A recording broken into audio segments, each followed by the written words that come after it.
We may have 5 or 6, but, well, when they smile and they're on the phone, I think it's a tip, huh, Coach? I think this Ryan Kerrigan is interesting. The Washington Redskins run a 3-4 defense under Jim Haslett. They have Brian Orakpo on one side, who's an outstanding player. This guy Kerrigan led the Big Ten in sacks the last 2 years.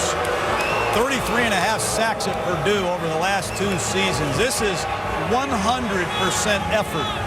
Non-stop action. And I got a feeling the Redskins are going to add this guy to their 34 defense. They'll have Orakpo on one side, Kerrigan on the other. And Mel, there will be no confusion as to whether he fits their defense. They went through that with Albert Haynesworth last year, almost to the point of ridiculousness. Get this guy Kerrigan. He'll lead your team in effort. He'll produce because he has talent.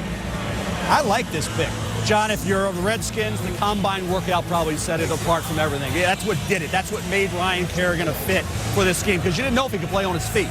Was he athletic enough to be a 3-4 outside linebacker? Goes to the combine workout, runs a 4.67, 31 reps. You knew he was strong, 33.5 vertical. Talk about all the testing you do to show that kind of athleticism. In Indianapolis at the combine, that was the venue where Ryan Kerrigan made himself some opportunities in terms of being not just a guy for a 4-3 team, open him up for the 3-4 teams. Redskins grabbed him. The surprise to me was that Cameron Jordan, 3-4 defensive end, wasn't more of a consideration. With the 16th pick in the 2011 NFL Draft, the Washington Redskins select Ryan Kerrigan, linebacker, Purdue. So again, if you're tuning in just a little late, that was Jacksonville's spot. Washington made a trade with Jacksonville, who went up to get Blaine Gabbert at 10. Washington will end up picking a couple of times in the second round, because now they get a second from Jacksonville as well, and they get another guy with a 100-mile-an-hour motor. Well, he's the captain at Purdue, 3-year starter. I mean, he causes a lot of fumbles, too. He wreaks havoc. He'll chase plays down. I've heard people say he gets a lot of his production against lesser competition. I don't really care. When you watch Ryan Kerrigan play against Ohio State, Illinois, Toledo in the Senior Bowl, he produces. He's durable, and he finishes. And that's the kind of player that the Redskins need.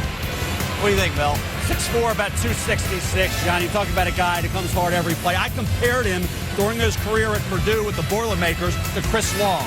Chris Long came out of Virginia, was an early first-round pick for the St. Louis Rams, and has really come on, the son of Howie Long, done a real good job with the St. Louis Rams. Kerrigan, to me, was that kind of player. Then he goes, as I say, and tests as an outside linebacker. Then the comparison, say, okay, now he can become like Jarrett Johnson, who was a down defensive lineman and a defensive tackle at Alabama, playing on his feet with the Baltimore Ravens. Kid never quits, gives everything he has, and he was a marked man at Purdue. Every team knew, blocking scheme-wise, who they had to handle with the Purdue Boilermakers. It was Ryan Kerrigan.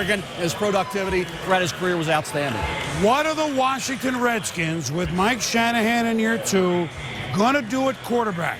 They went from 5-5, they finished 1-5. The Donovan McNabb fiasco. Rex Grossman to run the 2-minute offense. The team went down the turnpike, if you will. What are they going to do at quarterback? How does this resolve itself?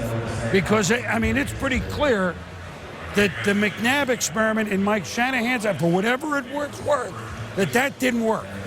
Whoever's at fault. Look, they need players. I think Mike Shanahan knows that.